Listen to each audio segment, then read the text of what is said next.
Hello, my name is Robert Marquez, and this is the third video in a series I've been doing on Model View Presenter.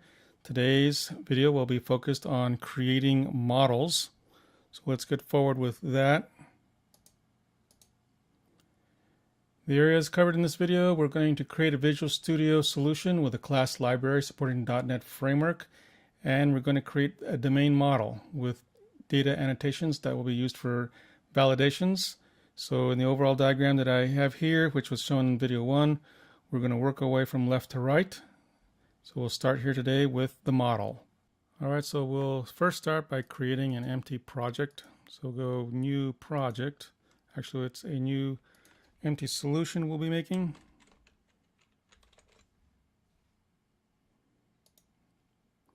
And we'll call this the MVP demo.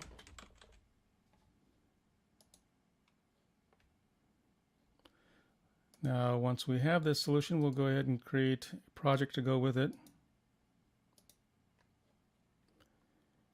This will be a class library.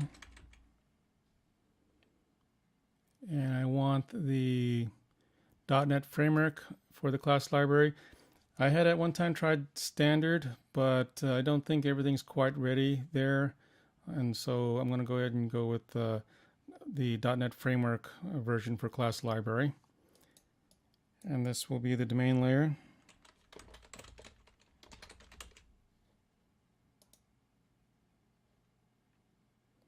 And from the domain layer, we'll go ahead and create a directory structure. I'll start with the models folder.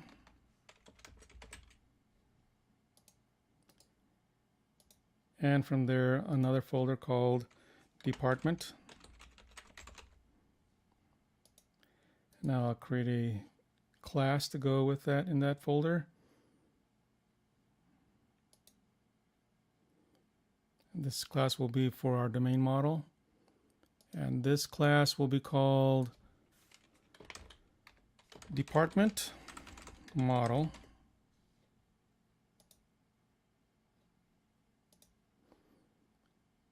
Before we go any further, I'll remove this class 1 that was created as a default. We don't need that. Just get it out of the way.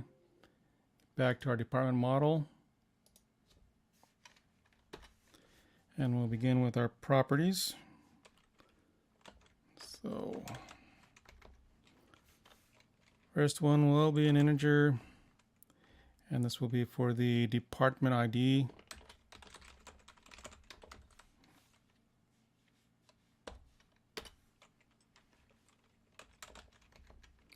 Next will be a department name, and that will be a string.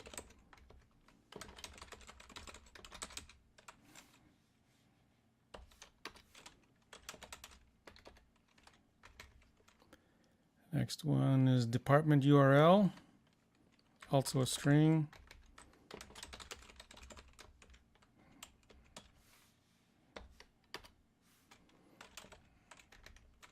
Another string for phone number.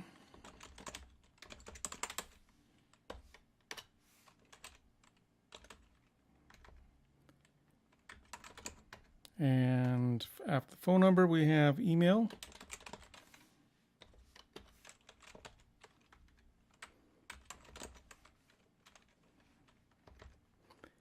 And now city location.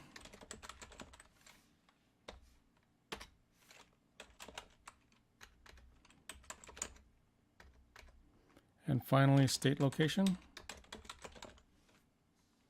So these are the primary properties we're going to have for the department model.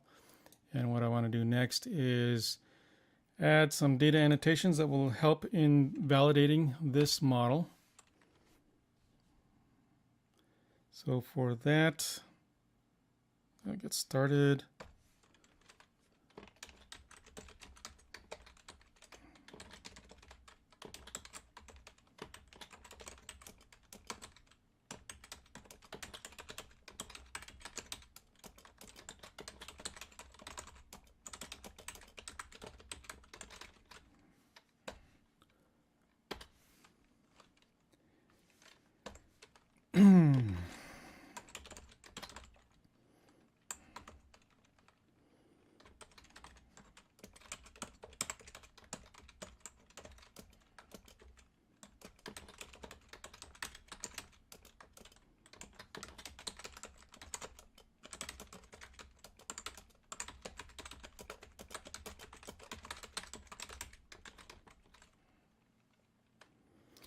All right, so what we have here, we're saying that the department name field is required. You can't have empty strings in it. If you do, you're going to get this message, department name is required. And it also has to have a length of no less than 2 bytes, maximum 20. And if you violate that, you'll get the message department. Let's just fix this here. Department name must be between 5 and 20 characters. Now we have these red underlines because something's missing here. And so what we need is the component model data annotations, and that's a referenced item. So we'll go ahead and add that now. So under assemblies, component. Here's component model data annotations. That's the one we want. So we'll go ahead and select that.